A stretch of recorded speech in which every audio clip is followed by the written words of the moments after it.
आज मैं आपको जिस केस के बारे में बताऊंगा, ये केस अपने आप में ही टर्न एंड ट्विस्ट से भरा हुआ है। ये केस भी आरुषि तलवार जैसा सिमिलर है जो नोएडा में हुआ था। फिलीपींस में क्रिस्टिन नाम की लड़की जो बहुत ही सुंदर थी और अपने 11 मेल फ्रेंड के साथ न्यू ईयर पार्टी करने जाती है, पर अगले ही दिन उसकी बाथटब में डेड बॉडी मिलती है और जगह जगह बॉडी पे चोट के निशान भी थे, जिससे वो देख के यही पता चलता है कि उसका किसी ने ज़बरदस्ती बलात्कार किया हो। पर इस केस में ट्विस्ट तो तब आया जब क्रिस्टीने की पोस्टमार्टम रिपोर्ट बाहर आई। उसमें ये पता चलता है कि उसका किसी ने बलात्कार नहीं किया, बल्कि उसकी एक डेथ नेचुरल डेथ है। पर केस का सबसे बड़ा खुलासा तो तब होता है जब पुलिस क्रिस्टीने के मेल फ्रेंड्स को अरेस्ट करती है। क्या सही में उसकी एक नेचुरल डेथ थी, या फिर गैंग रेप था, या फिर राज कुछ और ही था? ये सवालों के जवाब जानने के लिए वीडियो एंड तक जरूर देखना। खुलेंगे केस के राज हिमांशु के साथ।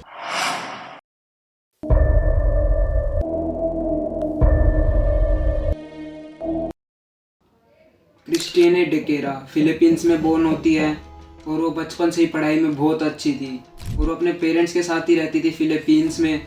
क्रिस्टीने का बचपन से ही हेयर होस्टेस बनने का सपना था, इसलिए जब वो बड़ी हुई तब वो हेयर होस्टेस भी बन जाती है। और वैसे भी क्रिस्टीने को देख के लगता है ये जॉब उसी के लिए बनी है। आप तो देख ही रहे होगे कितनी सुंदर है। 31 दिसंबर 2022 को क्रिस्टीने डिकेरा और उसके 3 मेल फ्रेंड्स मिलके पूरी रात न्यू ईयर पार्टी करते हैं और इनका प्लान था पूरी रात न्यू ईयर पार्टी करने के बाद 1 जनवरी 2023 की दोपहर को पार्टी करने के बाद सारे अपने अपने घर चले जाएंगे।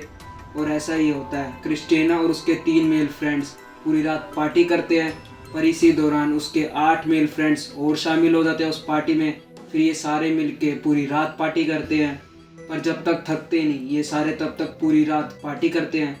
फिर थक जाने के बाद सारे होटल में रेस्ट करने जाते हैं। क्रिस्टीना डिकेरा रूम नंबर 2207 में चली जाती है रेस्ट करने के लिए, पर जैसे ही सुबह होती है उसका एक दोस्त उसके रूम में जाता है उसको उठाने के लिए।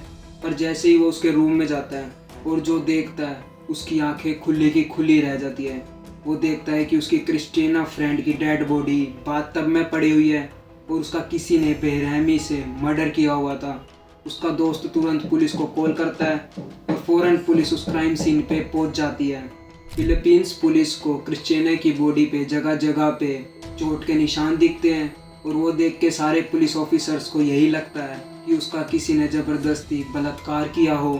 पहले पुलिस उसकी डेड बॉडी पोस्टमार्टम के लिए भेज देते हैं, फिर उसके बाद पुलिस उस होटल के सारे सीसीटीवी फुटेज चेक करते हैं।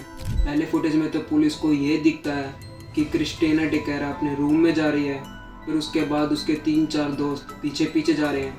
और दूसरी फुटेज में तो पुलिस को ये दिखता है कि क्रिस्टीना डिकेरा अपने एक दोस्त के साथ किस कर रही है।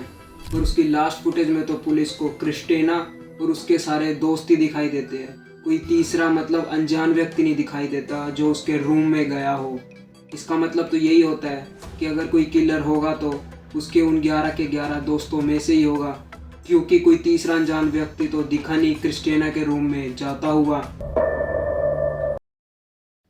इसलिए पुलिस तुरंत उन 11 लड़कों की तलाश शुरू कर देती है जो उस रात क्रिस्टीना के साथ न्यू ईयर पार्टी कर रहे थे। पुलिस को वो 3 लड़के तो जल्दी मिल जाते हैं, पर वो 8 लड़के फरार थे जो बाद में ज्वाइन करे थे न्यू ईयर पार्टी में। पुलिस बाकी के 8 लड़कों को जल्द से जल्द पकड़ना चाहती थी, इसलिए उन पे इनाम भी जारी कर देती है, क्योंकि फिलीपींस पुलिस पे भी प्रेशर था जल्द से जल्दी केस सॉल्व करने के लिए और क्रिस्टीना का किलर ढूंढने के लिए। ये केस तुरंत पब्लिक आई में आ चुका था, क्योंकि एक तो क्रिस्टीना बहुत सुंदर थी और ऊपर से वो हेयर होस्टेस भी थी। आखिर क्रिस्टीना के मर्डर करने के पीछे वो क्या कारण हो सकता है, और वो कौन किलर होगा जिसने इतनी बेरहमी से पहले उसका मर्डर किया फिर उसका बलात्कार किया। फिर कुछ ही टाइम बाद पुलिस उन बाकी के 8 लड़कों को भी अरेस्ट कर लेती है और इसी बीच क्रिस्टीना की पोस्टमार्टम रिपोर्ट भी बाहर आ जाती है।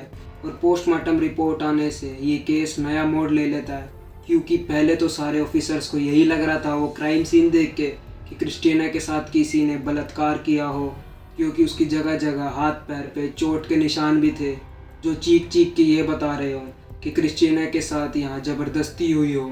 पर शॉकिंगली रिपोर्ट तो कुछ और ही बता रही थी।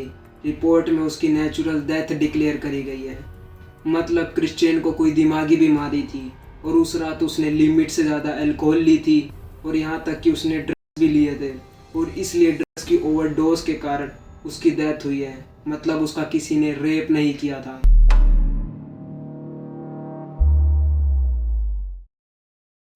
रिपोर्ट्स देख के पुलिस और क्रिस्टिना के घर वालों को तो पहले यही लगा था ये केस रेप एंड मर्डर का था, पर रिपोर्ट्स तो कुछ और ही बता रही थी।